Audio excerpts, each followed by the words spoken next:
ప్రస్తుత సమాజంలో పెళ్లి అయిన కానీ ఆడ మరియు మగవారు ఉద్యోగం చేయడం తప్పనిసరి అయిపోయింది. సంతోషంగా ఉండాలి అంటే డబ్బు ఉండాలి అనేది నేటి నవదంపతుల ఆలోచన. ఇది ఎంతవరకు నిజం అని ఆలోచన చేస్తే ఒక 90% ఓకే అని చెప్పవచ్చు. ఎందుకు అని ఆలోచన చేస్తే ఉద్యోగాలు పుట్టిన ఊరికి, పెంచిన అమ్మకి, నాన్నకి దూరంగా మనం చేస్తున్నాం. కాబట్టి డబ్బు అనేది ఎంత అవసరం అనేది క్లియర్‌గా అర్థమయ్యింది. కానీ సమస్య అంతా ఇక్కడే ఉంది. డబ్బు సంపాదించుకుంటున్నాము అని సంతోషపడాలి. ఒకరి పట్ల ఒకరు తగిన సమయం ఇవ్వలేకపోతున్నారు అనే విషయం మర్చిపోతున్నాము అని బాధపడాలో తెలియడం లేదు. కారణం లేటుగా ఇంటికి రావటం, ఎక్కువసేపు ఫోన్ మాట్లాడుతూ బిజీగా ఉండటం, ఇలా చెప్తూ పోతే చాలానే ఉన్నాయి. కాబట్టి డబ్బు అవసరం, కానీ అంతకంటే ముఖ్యమైనది భార్య, భర్త ఇద్దరూ అయిన వారితో సంతోషంగా ఉండటం. ఈ వీడియోలో ఒకరి పట్ల ఒకరు ప్రేమగా, సంతోషంగా ఉండటానికి కావలసిన చిన్న టిప్స్ గురించి తెలుసుకుందాం. మనం తెలుసుకోబోతున్న టిప్స్ని ఫాలో అవ్వండి. రియల్ టైంలో ఇంప్లిమెంట్ చేయడానికి ట్రై చేయండి.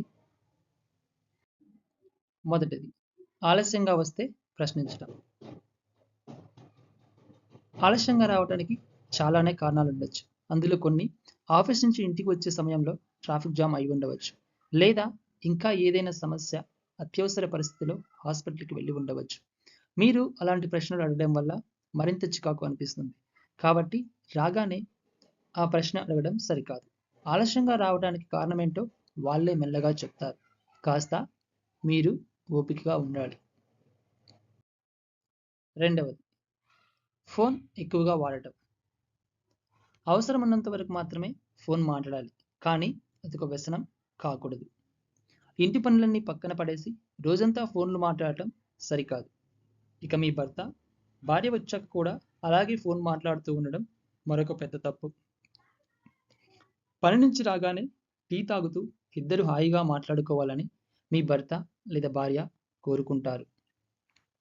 స్నేహితులకు, పేరెంట్స్తో ఫోన్ మాట్లాడడానికి ఈ సమయాన్ని అసలు వాడకండి. మూడవది, చెడు విషయాలు చెప్పటం.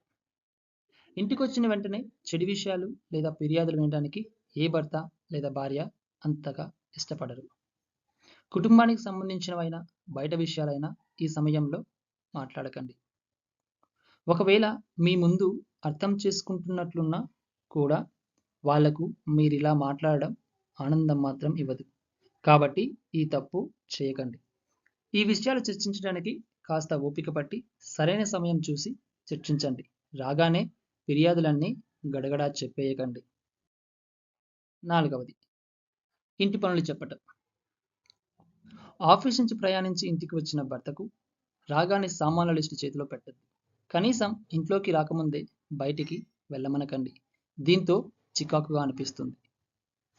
మీకు ఏం కావాలో ముందుగానే తెలియచేయండి. ప్లానింగ్ ప్రకారం అన్నీ తీసుకొస్తారు. రాగానే బయటకు పంపాలని చూడటం సరికాదు. ఆనందంగా చేసే పనులన్నీ కూడా ఆపివేయడం చేస్తారు. కాబట్టి భార్యాభర్తలు ఇద్దరు ఒకరినొకరు అర్థం చేసుకోవడానికి ట్రై చేయండి. ఐదవది, చెప్పేది ఓపికగా వినడం. ప్రతిరోజు ఆఫీస్లో అంతా మంచిగా జరగాలనే లేదు. ఒక్కోసారి వాటి వల్ల మూడ్ పాడవవచ్చు, ఒత్తిడిగా అనిపించవచ్చు. దానివల్ల కొంచెం చికాకుగా, కోపంగా, వింతగా ప్రవర్తిస్తుంటే కాస్త ఓపికగా ఉండండి. వాళ్ళు మీతో ఏదైనా చెప్పాలనుకుంటున్నారేమో, ఓపికగా వినండి. వాళ్ళ స్థితిని అర్థం చేసుకోండి. మీరు వాళ్ళ మాటలు, బాధ వినాలని కోరుకుంటారు.